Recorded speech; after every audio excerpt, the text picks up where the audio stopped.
The hotter that temperature rises, and boy is it going to be hot this weekend, the more you seem to want to throw on those shorts. But if you are like an awful lot of people, and when you're hanging out by the pool or wearing your shorts around the house, you're dealing with some varicose veins and spider veins, it's kind of a frustrating and can make you a bit self-conscious of an issue. Dr. James Gooden is here with Milligan vein, and he's going to dispel some myths and give us some hope. So good to see you. Good to see you too. Myth one, I just learned, is that the type of shoe you wear or the amount of time you really stand on your feet doesn't really play into it as much as genetics. Is that right? Right. Yeah, the biggest risk factor for getting vein disease is just that. It's genetics. It's not something we can run away from. Surely there are some things that we can do to be healthier in terms of the health of our legs and, sure. and our veins. And it really kind of boils down to staying active, exercising regularly, maintaining a healthy weight. But beyond that, again, we can't run away from our genetics, sure. and so even if you're doing all of these things, it's not uncommon to suffer from the effects of vein disease. So there are people watching who are probably thinking, okay, I've hit my 50s, maybe I'm in my 40s, and I'm beginning to notice a few things. Is it just like eventually you have to wear reading glasses as you get older? Eventually, do you just begin to see a few things in your legs? That's a good analogy. You know, by the time we're in our 60s, okay. Approximately 2/3 of us have experienced some form of vein disease. Mm-hmm. We may just live with it and tough it out. And the vast majority of folks, I believe, don't even realize that's what they're dealing with. Mm-hmm. They just chalk up the tired, heavy, swollen legs, and whatever limitations that has on their quality of life to getting older. Mm-hmm. But the good news is you don't have to just live with it. Right. So I'm glad that you took us right over the hurdle, because I was talking more the cosmetic side of it. Mm-hmm. But the truth is this can be vein disease, and it can really affect your quality of life, because you mentioned those tired, heavy legs. Sure. That's usually the first sign a person will experience?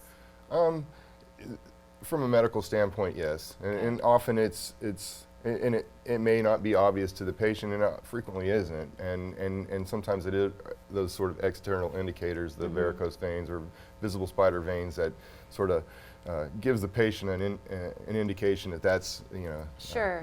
That might be something to get checked out. Sometimes you see it before you feel it. Sure. And yes, the cosmetic aspect of the disease is often what brings people in to see me. So what is the difference between a spider vein and a varicose vein? Right. So varicose veins are diseased veins. Over time they've stretched out. Our venous circulation in our legs depends on what we call directional flow valves, because we're basically trying to circulate blood back up to our heart against gravity. And I don't know about you, but I've never been able to pour a glass of water upside down. Right. And so those directional flow valves are what facilitate the proper circulation of blood out of our legs. And when we get varicose vein disease, those veins are stretched out. They get stretched out to the point where the valves don't work anymore, and they become irreparably damaged. Okay. And so yeah. So if that's the case, if they're going to become irreparably damaged, right. Let's go back then to some lifestyle things, because they can only take so much. So if you do have maybe a little bit of weight to lose, if you're currently smoking, and nobody wants to wag a finger right. in anyone's face, but those are some things you could try to start tackling to protect yourself? Of course. Maintaining a healthy weight is probably the most controllable thing that we can do. Smoking, as a doctor, I can't stress enough that not smoking will right. greatly improve all aspects of your health. Right. And I know I watched you kind of pull back, because what you want is for people to come to you to get the help they need, not to feel like they're going to come to you and get a lecture. Oh, absolutely. You don't want to do that to anybody. No, we're here to improve people's qualities of life. Mm-hmm. And so there's no lecturing or anything like that. I'm sort of your guide towards getting healthier legs. So let's talk back those the heavy legs that mm-hmm. you're going to have, the tired, painful legs. It could be something like walking to the mailbox and back. Of course. Becomes a struggle. And right? I've heard that exact story from several of my patients. Okay. Yep. So if it's happening to you and you're not really paying a lot of attention to it, pay attention to it. Sure, yeah. Does shortness of breath go along with it? Not typically. Not typically. Not typically. Okay. When somebody comes to you at Milligan Vein for treatment, is it done? Is it typically a one and done kind of thing? Is it? Right. No, it's a process that we go through together. You come and see me. We determine that you have vein disease, and the process starts with some non-operative measures such as compression hose, elevating your legs, just some common sense things. And these things palliate the symptoms.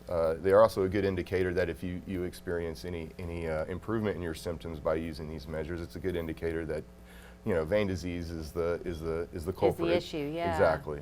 And so yeah, again.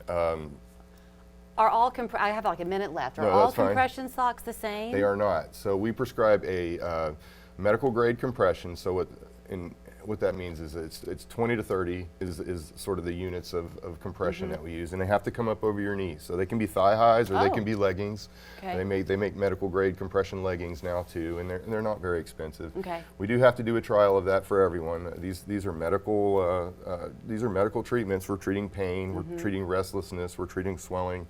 And so forth, and so we have to go through these sort of guideline-driven process to get to the point where you're eligible to have the more surgical treatments for this. All right, so here's how you get started. It's simply by giving them a call.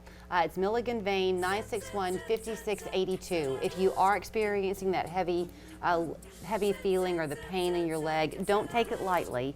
Let them see if they can help you at milliganvein.com, and they'll begin that process, and you'll be kicking. Yeah, don't hesitate to come see me. I'll be happy to be your doctor. Great to see you. Thank you.